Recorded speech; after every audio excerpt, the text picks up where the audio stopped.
저는 봉독한 말씀에 의지해서 날아가는 두루마리 환상이라는 제목으로 은혜의 말씀을 나누겠습니다. 먼저 시작의 이야기로 옛날 아프리카에 있었던 얘기를 말씀드리겠습니다. 옛날 아프리카 탐험에 나섰던 유럽인들이 아프리카 원주민들을 짐꾼으로 고용을 해서 짐을 부리면서 쉼없이 아프리카 대륙을 탐험해 나갔습니다. 유럽 탐험가들이 원주민들을 짐꾼으로 사용해서 쉬지 않고 계속 전진해 나갔는데 사흘째가 되는 날 원주민들이 걷지 않고 꼼짝 않고 자리에 주저앉아서 일어나질 않는 것입니다. 비슷한 사진을 한번 보시겠습니다. 쭈그리고 앉아서는 일어나려고 하질 않는 거예요.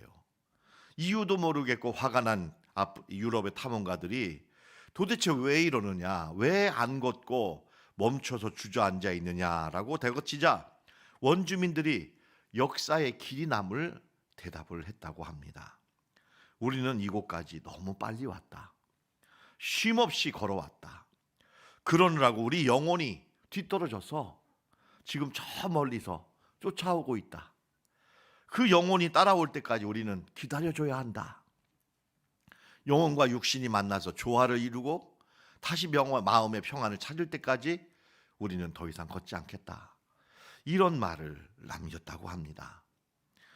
약간 여러분 어찌 보면 원시 종교인들의 어떻게 보면 부족한 어떤 믿음과 생각의 소산이라 할지 모르지만 나름대로 건강하고 균형 잡힌 삶의 원칙에 충실하고자 했던 이 원주민들의 삶의 모습과 정신이 오히려 탐욕스러운 유럽인들보다도 오히려 뛰어나지 않았나라는 평가를 지금 하게 하는 이야기인 것입니다. 우리는 천천히 그러나 견고하게 삶의 길을 걸어가야 합니다. 천천히 걷더라도 확실하고 견고하게 걸어가야 합니다. 생각을 없이 길을 가거나 몸만 앞서 나가거나 마음은 뒤떨어지게 처지게 내버려둬서는 안 됩니다. 마음과 생각과 일치해야 합니다. 믿음과 행동도 일치해야 합니다. 영과 혼과 육이 균형이 잡히고 조율을 이루어야 합니다. 무엇이든지 치우치거나 모자라게 되면 때가 되면 그것이 삶의 무게로 무겁게 우리를 짓눌러서 견디지 못하게 하거나 삶의 수레바퀴가 깨어지고 찌그러져 벗어나게 만들게 되는 것입니다. 저는 얼마 전에 현재 한 104세 정도 되셨어요. 김형석 연세대 명예교수님. 이 영상은 102세 때 찍은 영상인데요. 이분이 한 1시간 정도 영상을 제가 자세히 봤을 때 이 1시간 내용 중에 저는 이 장면이 가장 인상적이었어요. 어떤 장면이냐면 이분은 매일 똑같은 삶의 패턴을 유지하고 있습니다. 그 시간에 꼭 그 일을 하는데요.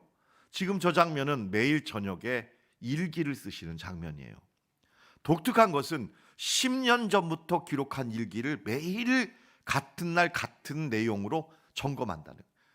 작년 1월 며칠 날은 뭘 했고 재작년엔 뭘 했고 오늘은 뭘 했는가. 이 일기를 이렇게 꼼꼼하게 작성하고 자신의 인생을 철저하게 들여보는 것을 본인은 견고한 일상이라고 표현을 했습니다. 여러분, 저는 거룩한 일상이라고 말하고 싶습니다. 이 견고한 일상 속에 자신의 행복과 삶의 안정과 육신의 건강, 영혼의 풍성함, 또 사랑의 나눔이 다 펼쳐질 수 있는 행복한 삶이 들어있었다고 우리에게 가르쳐주고 있습니다. 오늘 이 날아가는 두루마리에 관한 6번째 환상은 이러한 삶의 원칙을 우리에게 보여주시는, 거룩함의 회복의 원칙과 비전을 우리에게 보여주시는 아주 중요한 말씀이라 생각이 됩니다. 하나님께서는 하나님의 사자를 스가랴에게 보내셔서 눈을 들어 6번째 환상을 바라보게 하셨습니다. 날아다니는 두루마리 환상입니다. 내가 무엇을 보느냐? 여느 환상처럼 먼저 질문으로 시작을 합니다. 그러자 스가랴는 날아다니는 날아가는 두루마리를 보나이다. 우리 다 같이 하겠습니다. 날아가는 두루마리를 보나이다. 여러분, 항상 하늘에 떠 있는, 하늘의 영적으로 날아다니는 두루마리 같은 저 환상이 여러분 가운데 심겨지게 되시기를 축복드립니다. 이 날아가는 두루마리 환상을 통한 이 네 가지 말씀의 의미와 특징이 뭘까요? 이 날아다니는 두루마리 환상이 가지고 있는 네 가지 특징을 말씀으로 분별하여 여러분에게 하나씩 소개해 봅니다. 첫째는, 이 날아다니는 두루마리의 첫 번째 특징은 뭐냐면, 책의 두루마리는 성경책을 가리키거든요. 동그랗게 말아가지고, 양피지로 말아가지고 이렇게 다니는, 그게 성경책이란 말입니다. 근데 이 두루마리의 양쪽에 날개가 달려 있다. 날개가 달려 있어서 날아다닌다. 여러분, 날아다니는 것이 못 날아다니는 곳이 있을까요? 못 가는 곳이 있을까요? 없지요. 여러분, 비행기는요, 북극도 가고 남극도 가고, 저 오세아니아 호주도 가고 미국도 가고 태평양도 건너가고 아프리카 종횡무진으로 여러분 못 가는 데가 없이 다 날아다닐 수가 있다는 말입니다. 여러분, 이 말씀에 날개가 달렸다는 말이 무슨 뜻인가? 이 말씀은, 이 환상은 예수를 믿든지 안 믿든지, 하나님을 믿든지 예배하지 않든지, 온 세상 모든 인류, 모든 시대, 모든 사람에게 동일하게 해당되는 보편적인 말씀이란 뜻입니다.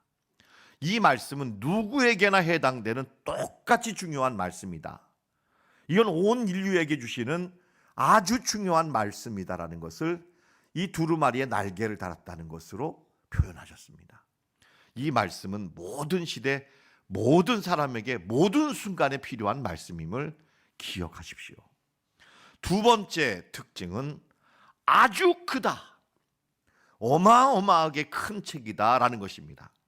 2절에 보면 날아다니는 두루마리의 크기가 나와 있는데, 그 길이가 20규빗이요, 한 규빗을 50으로 잡았습니다. 이 팔꿈치에서 손가락 끝에까지의 거리, 요걸 갖다가 한 규빗이라고 하는데 50cm 정도 됩니다. 그러니까 길이가, 가로가 10m, 넓이, 세로가 5m가 되는 큰 책입니다. 여러분, 이런 책 없습니다. 이렇게 큰 책이 없어요. 여러분, 그래서 저기 그림에 보면 스가랴 선지자가 나와 있고 그 앞에 이 두루마리가 펼쳐져 있는데, 그 정도로 큰 책이 오늘 환상에 나와 있습니다. 근데 여러분, 놀라운 것은 이 책의 크기가 예배를 드리는 성전의 넓이와 똑같습니다. 그 옆에 성막 모형도가, 설계도가 옆에 있어요. 간 가운데 지성소 밑에, 지성소에는 언약궤가 있고 하나님이 계시고, 그 밑에 이제 휘장을 가른 다음에 그 밑에 성소가 있죠. 여러분, 성소, 저 검은 색깔로 제가 좀 색을 구분해 왔는데, 저기가 바로 이스라엘 백성들이 서서 금초대에 불을 밝히고 떡상에서 말씀의 떡을 먹고 가운데 분향단에서 여호와 하나님께 향을 피우면서 기도하고 예배하는 성소가 바로 성소인데, 저 성소가 가로가 20규빗, 세로가 10규빗, 저 넓이와 똑같다라는 것입니다. 똑같다라는 것입니다. 여러분, 이것이 바로 정확하게 성전을 의미하는 두루마기다라는 것을 우리에게 보여준다는 것입니다. 날아다니는 두루마리는 하나님을 예배하는 성전을 의미한다. 여러분, 어디서나 하나님을 예배하시는 여러분 되시길 바랍니다. 어디서나 하나님을 예배한다. 근데 어떤 하나님을 예배하느냐? 세 번째 특징입니다. 십계명의 하나님이십니다. 다 같이 하겠습니다. 십계명의 하나님. 여러분, 이 책은요, 아주 중요한 특징이 3절에 있다고 되어 있습니다. 잘 보십시오. 도둑질하는 자는 그 이쪽 글대로, 다 같이 이쪽 글, 끊어지고, 맹세하는 자는 그 저쪽 글. 그러니까 여러분, 이 두루마리가 둘로 나눠졌다는 얘기예요. 두 기둥으로 나눠졌어요. 이쪽과 저쪽. 근데 도둑질은 완전히 인간들 사이에서 일어나는 얘기고요, 맹세는 누구에게 합니까? 하나님께 인간이 합니다. 그러니까 한쪽은 하나님과 인간 사이에 관한 말씀, 한쪽은 인간과 인간 사이에 일어나는 일들에 관한 말씀, 이 두 가지로 나눠졌다 이거예요. 여러분, 이렇게 된 말씀의 계명이 어디 있습니까? 십계명 두 돌판입니다. 여러분, 모세가 이쪽에는 하나님에 관한 계명, 저쪽에는 이웃에 관한 계명으로 두 돌판을 시내산에서 하나님께 받은 거예요.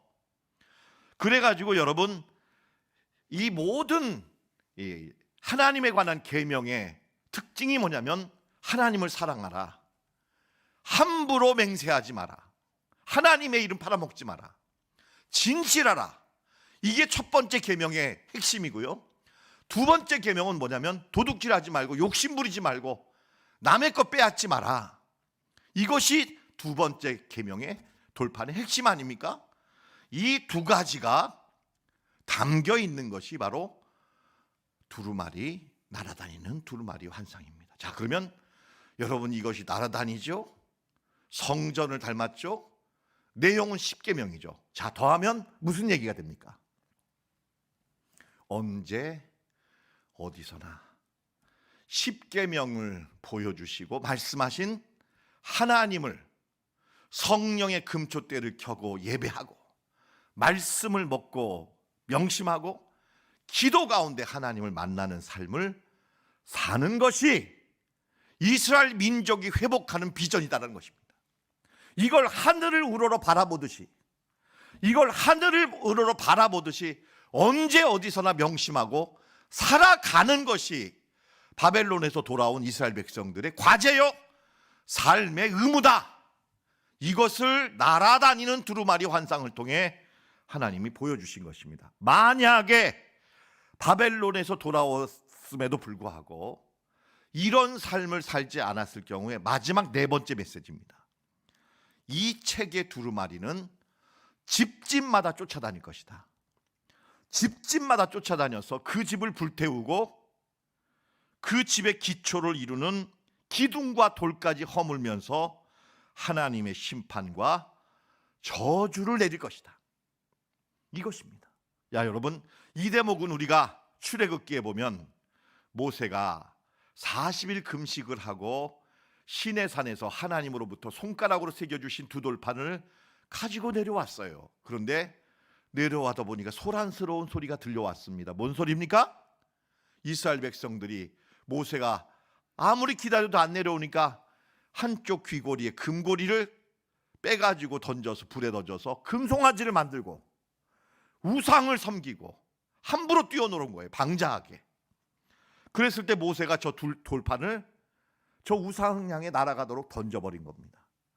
저 십계명이 우상에게 맞자 우상이 가루가 되어서 여러분 부서지고, 그 가루가 된 그 금신상을 먹은 사람들은 다 죽음을 당하고 말았던 것입니다. 하나님께서는 이 날아다니는 두루마리가 집집마다 거짓 맹세와 도둑질로 십계명을 어기고 하나님을 예배하지 않고 하나님을 떠나고 우상을 섬기는 저 백성들의 집집마다 찾아다니면서 그 집을 무너뜨릴 것이다. 이렇게 주님은 두루마리 환상에 관한 말씀을 네 번째로 말씀해 주신 것입니다. 여러분, 이것이 여섯 번째 환상의 말씀의 의미가 된다는 것입니다. 여러분, 왜 이 환상을 보여주셨을까요? 하나님은 스가랴를 통해서 바벨론에서 돌아온 이스라엘 백성들에게 왜 이 환상을 보여주셨는가? 여러분, 그 이유가 뭐냐면 이스라엘 백성들은 몸은 돌아왔으나 마음은 돌아오지 않았기 때문입니다. 몸은 예루살렘으로 돌아왔지만 마음은 여전히 바벨론에서 돌아오지 않았다. 주전 538년 페르시아의 황제 고레스의 칙령으로 예루살렘에 돌아와서 성전을 건축하는 것을 허락받았지만 성전을 건축하다가 어려움 속에서 중단되고 2년 동안 건축하다 중단되고 약 16년 동안 성전 건축을 방치해두고 자기 먹고 살고 자기 생존만을 위해서 살아갔던 것입니다. 하나님께서 이스라엘 백성들을 예루살렘에 돌아오게 하신 것은 이스라엘 백성들의 삶이 거룩함을 회복하는, 성결하고 거룩한 삶을 회복하는 그러한 진정한 이스라엘이 되게 하시려고 하나님은 이스라엘 백성들을 예루살렘으로 보내신 것입니다. 그런데 이스라엘 백성들은 몸은 바벨론에서 돌아왔으나 마음은 여전히 아직 돌아오지 않았던 것입니다. 그 구체적인 증거가 바로 뭐냐면 오늘 말씀이 주목하는 바와 같은 도둑질하는 삶과 거짓 맹세를 하는 삶이다라는 것입니다. 이 두 가지입니다. 다 같이 하겠습니다. 헛된 맹세, 도둑질. 이 두 가지, 십계명의 하나님을 외면하고 여러분 이렇게 살아가는 이 삶이 어찌 보면 바벨론에서 돌아온 이스라엘 백성들의 여전히 변화되지 않는 삶의 실상이었다는 것을 하나님은 보여주셨습니다. 여러분, 도둑질은 뭡니까? 남의 것을 억지로 속여서 빼앗는 것이죠. 남의 것을 빌린 다음에 갚지 않는 것입니다. 하나님께 마땅히 돌려드려야 될 예물을 바치지 않는 것도 도둑질이라, 이렇게 말라기에서 말씀하고 있습니다. 헛된 맹세는 뭡니까? 말과 행동이 일치하지 않는 것입니다. 말은 이렇게 했지만 실제 행동은 다르게 하고 있는 것입니다. 여러분, 이스라엘 백성들은 이렇게 바벨론에서 돌아왔지만 또다시 하나님의 십계명의 돌판을 얻어맞아서 무너질 연약하고 헛된 집을 짓고 있었다는 것입니다. 이런 삶에서 돌이키라고 주님은 6번째 환상을 우리에게 보여주신 것입니다. 이스라엘 백성들이 이렇게 영적으로 실패한 원인이 뭘까? 오늘 말씀은 두 가지로 우리에게 보여줍니다. 첫째는 앞에서도 말씀드렸듯이 마음으로 바벨론을 떠나지 않았다는 것입니다. 여러분, 출애굽한 이스라엘 백성들이 10가지 재앙을 통해서 유월절을 경험하고 홍해바다를 건너서 광야에 들어가서 만나와 메추라기를 먹고 모세의 인도를 받았지만, 여러분 출애굽기를 읽어보시고 민수기 읽어보십시오. 그들은 여전히 애굽의 노예 생활을 하고 있습니다. 마음으로 이 노예의식을 벗어나지 못하고 있습니다. 결과적으로 나중에 하는 말이 다시 애굽으로 돌아가겠다. 먹고 사는 문제만 해결되면 아무리 종살이를 해도 나는 좋겠다라고 말하면서 자유를 포기하고 애굽으로 돌아가려고 합니다. 이스라엘 백성들이 지금 바벨론에서 돌아와 똑같은 행동을 하고 있다는 얘기입니다. 몸만 돌아왔을 뿐이지 그의 영혼과 생각이 돌아와 일치하고 있지 않다는 거예요. 아프리카 원주민들이 이럴 때마다 주저앉아서 영혼과 회복되기를 기다렸듯이 이스라엘 백성들도 지금 몸만이 아니라 마음까지도 하나님과 연합할 수 있어야 하겠다는 것을 주님은 이 6번째 환상을 통해 말씀하신 것입니다. 여러분, 우리가 진정한 출애굽을 하고 진정한 영적인 바벨론, 출바벨론을 하려면 어떻게 해야 합니까? 이런 이스라엘 백성들이 4가지를 기억하라고 하나님은 사도 바울을 통해 말씀하셨습니다. 여러분, 고린도전서 10장에 나오는 진정한 출애굽, 영적인 출바벨론을 위해 4가지를 명심해야 합니다. 이 4가지 여러분 확인해 주십시오. 첫째는 뭡니까? 너희는 무엇을 하지 말아야 한다? 우상 숭배를 하지 말라. 저는 여러분 요새 유감입니다. 여러분, 대통령 선거와 점이 무슨 소용이 있습니까? 무슨 관계가 있습니까? 주술, 점, 무당 안 됩니다. 이번에 저희 교회, 저희 집에서 이 설날에 가정 예배를 드리는데 조카 중에 하나가 대학생인데 심심풀이로 뭐라고 그럴까요? 아침에 운수? 뭐 이런 걸 아빠하고 봐가지고 얘기를 웃으면서 하더라고요. 내용인즉슨 올해는 돈이 술술 빠져나간다. 그리고 우리 할머니, 저희 어머니가 새로운 남자친구를 만난다. 뭐 이렇게. 얼마나 기가 막힌지. 하여튼 뭐 웃자고 하는 얘기예요. 그래가지고는 제가 아침 이제 설날에 예배를 드리면서 부탁을 부드럽게 했습니다. 우리 그런 거 보지도 말자. 우리 그런 거 입에 담지도 말자. 우리 집안은 예수만 믿는 집안이다. 우리 장난으로도 그렇게 하지 말자. 제가 웃으면서 못을 박아놨습니다. 우리 그런 거 안 본다. 여러분, 장난 삼아서라도 그런 거 보지 마시기 바랍니다. 입에 올리는 거 아닙니다. 우상 숭배하지 말라는 것입니다. 귀신 섬기지 말라는 것입니다. 둘째로, 우리는 그들과 같이 음행하지 말자. 음란하고. 여러분, 얼마나 성적으로 타락합니까? 성적으로 타락하지 말자는 것입니다. 셋째, 시험하지 말. 이 말은 하나님이 안 계신 것처럼 생각하지 말고, 무신론적인 사고방식 갖지 말고, 하나님 시험하다가 여러분 불뱀에 맞아서 물려서 다 죽었잖아요. 하나님 계신가 안 계신가 의심하지 말자는 것입니다. 넷째로, 원망하고 불평하지 말자는. 여러분, 이 네 가지는 여전히 마음이 바벨론에 있는 사람들의 특징 중에 하나입니다. 여러분, 이 네 가지로부터 완전히 떠나시는 여러분 되시기를 바랍니다. 상관이 없어야 합니다. 두 번째로, 이스라엘 백성들이 실패한 까닭은 영원히 보편적이고 올바른 축복과 승리의 원리를 정확히 알지 못했기 때문입니다.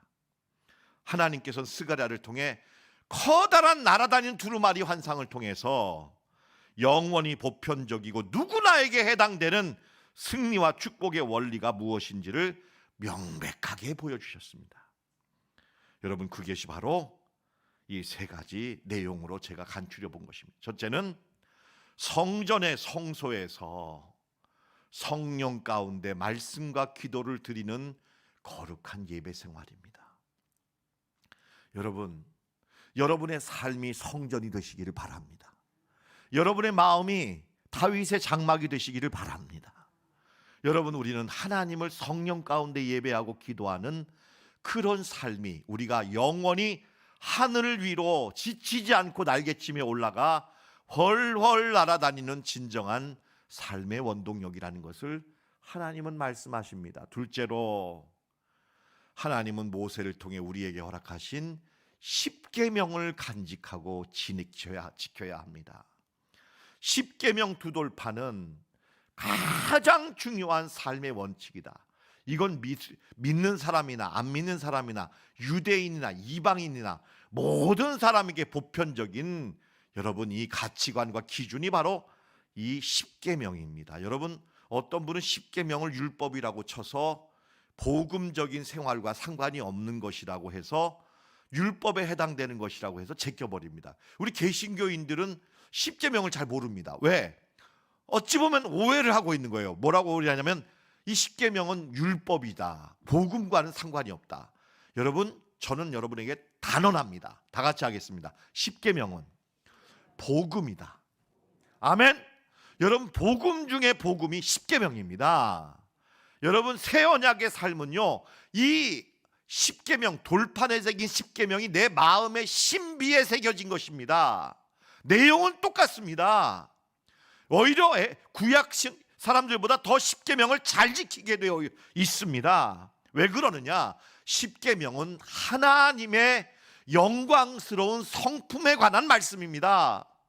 여러분, 십계명을 보면 하나님이 어떤 분인가가 명확하게 보입니다. 여러분, 그리고 십계명은 하나님의 형상대로 지음받은 저와 여러분들의 삶의 목적입니다. 우리가 신앙생활을 훈련받고 마지막에 연단되어서 도달하게 될 우리의 모습이 십계명 속에 있습니다. 이 십계명을 우리가 살게 되면 그 사람은 완전한 사람이 되는 것입니다. 여러분, 그러므로 십계명은 우리 인생의 목적입니다.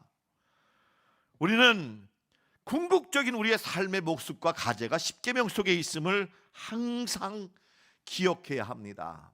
이 십계명을 준행하고 사랑하고 지키면 그 사람은 영원히 복을 받을 것입니다. 하지만 이 십계명의 원리 가운데 하나만 어겨도 그 사람의 삶은 다 무너지고 맙니다. 여러분, 한번 어떤 분이 잘 나가다가 무너졌어요. 예? 막 올라가려다가 하다 잘 나가다 무너진 분들 뉴스를 보세요. 왜 그랬는가? 놀랍게도 십계명 중에 하나를 범했기 때문입니다. 그 사람이 예수를 믿든 안 믿든 한번 보세요. 모든 뉴스와 재판의 기준이 어딘가? 십계명입니다. 여러분, 목사님들도 마찬가지입니다. 저도 여기서 목회하다가 10계명 중에 하나만 어겨보십시오. 자격이 없어지는 겁니다. 여러분, 이것은 예수 믿는 사람이나 안 믿는 사람이나 똑같다는 것입니다. 여러분, 이것이 바로 우리의 삶의 진정한 축복의 원리가 10계명이라는 사실을 보여주고 있습니다. 허버드 대학의 하버드 대학의 유명한 교수인 사뮤엘 헌팅턴 교수는 아주 유명한 책이죠. 문명의 충돌이라는 중요한 책을 쓰셨습니다. 저는 이 책을 꼼꼼하게 잘 읽고 많이 배웠습니다. 그 책에 나오는 지도, 세계 지도를 제가 잊지 못하고 가져왔습니다. 여러분, 이 그림을 보시면 전 세계가 종교 간의 이 지형으로 색칠이 달라져 있습니다. 가령 예를 들면 진한 푸른색은 개신교 서방 문명에 관한 해당되는 지역이 나와 있습니다. 북아메리카, 그다음에 유럽의 지역, 그다음에 저기 오세아니아, 여기가 지금 기독교 서방 문명입니다. 러시아는 하늘 색깔입니다. 옅은 하늘 색깔로 동방정교회라고 되어 있습니다. 오소독시. 그리고 남아메리카와 멕시코는 라틴 아메리카 문명에서 천주교 가톨릭 문명으로 이렇게 표시가 되어 있고, 그다음에 아프리카와 사우디아라비아, 이란, 터키 지방은 초록색인데 이것은 이슬람 문명으로 되어 있습니다. 중국은 유교 문명이고 인도는 힌두 문명으로 이렇게 되어 있습니다. 여러분, 지금 근데요, 이게 왜 중요하냐면 지금 세계에서 일어나는 모든 갈등은 저 지형 간의 땅 따먹기입니다. 싸움입니다. 자, 예를 들면 지금 우크라이나가 어디 있냐면 저기 유럽과 러시아 사이에 틈바구니 속에 있습니다. 저 흑해 사이에, 크림반도 위에 있습니다.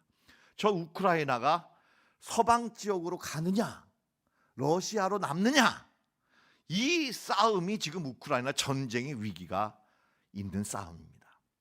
지금 중국과 미국이 싸우고 있습니다. 왜 싸웁니까?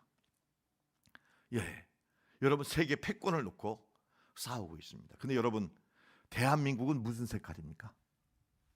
무슨 색깔입니까? 빨간색입니까?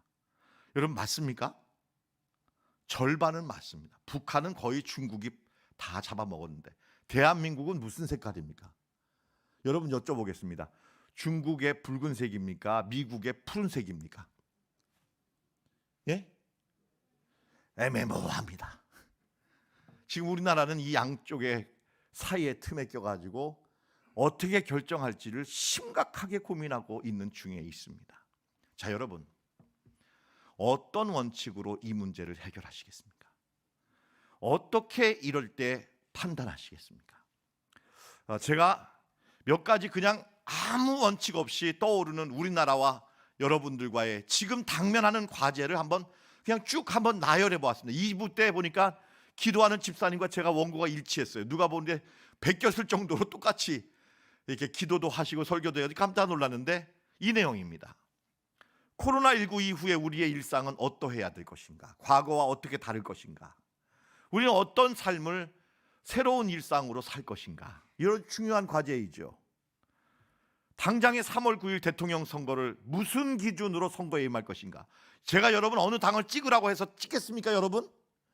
제가 지금 그런 얘기하면 안 되죠? 그러나 여러분, 할 말은 있습니다. 무슨 기준으로? 어떤 마음으로 우리는 기도하고 선택해야 후회가 되지 않겠습니까, 여러분? 여러분, 대한민국은 지금 중국과 미국 사이에 가운데 껴가지고 무슨 색깔로 칠해질까? 이미 여러분, 미국 사람들은 한국은 중국에게 넘어갈 것이다 하고 빨간색을 칠해놨어요. 일본은 제외시켜놨어요. 여러분, 이럴 때 우리는 어떤 나라를 선택할까요? 두 나라가 치열하게 대결하러 싸우는데 여러분, 미국이에요? 중국이에요? 대답하지 마세요. 애매하죠.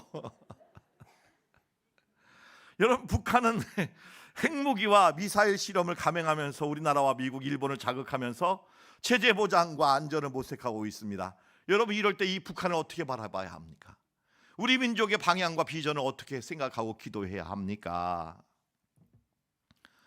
러시아와 우크라이나 사이 전쟁의 위기가 감돌고 있습니다. 이 문제가 왜 일어났을까요? 전쟁과 갈등을 불러일으키는 영적인 원인이 무엇이고 우리는 무엇을 위해 기도할까요? 여러분, 이것에 관한 모든 판단과 생각의 기준이 있습니다. 여러분, 이것은 헌팅턴을 넘어서는 하나님의 말씀인데 그게 바로 십계명인 줄로 믿습니다. 여러분, 이런 것만이 아니죠. 어느 날 아빠, 내가 남자를 사귀었는데 한번 인사하러 온대요. 이 남자가 내 딸의 적당한 남편감인가? 또 며느리가 될 사람이 인사드리러 왔대요. 이 사람이 어떤 사람인가? 좋은 사람인가? 나쁜 사람인가? 여러분, 무슨 기준으로 판단하세요? 회사에 사람을 뽑습니다. 어떤 사람을 뽑으시겠어요? 여러분, 모든 상황에, 모든 장소의 모든 문제에 있어서의 판단 기준을 하나님은 주셨는데 그게 바로 십계명입니다. 여러분, 이 십계명을 보여드리겠습니다. 이 십계명은 하나님께서 정하신 영원하고 보편적인 기준이자 삶의 원칙이고 우리 민족이 나아가야 할 비전입니다. 제1계명, 나 외에 다른 신을 내게 있게 말지니라. 제2계명, 우상을 만들지 말고 섬기지 말라. 제3계명, 여호와의 이름을 망령되이 부르지 말라. 4계명, 안식일을 기억하여 거룩히 지키라. 5계명, 내 부모를 공경하라. 6계명, 살인하지 말라. 7계명, 간음하지 말라. 8계명, 도둑질하지 말라. 9계명, 거짓 증거하지 말라. 10계명, 내 이웃의 아내나 소유를 탐내지 말라. 여러분, 우리가요 선택하고 결단하는 기준은 바로 이것입니다.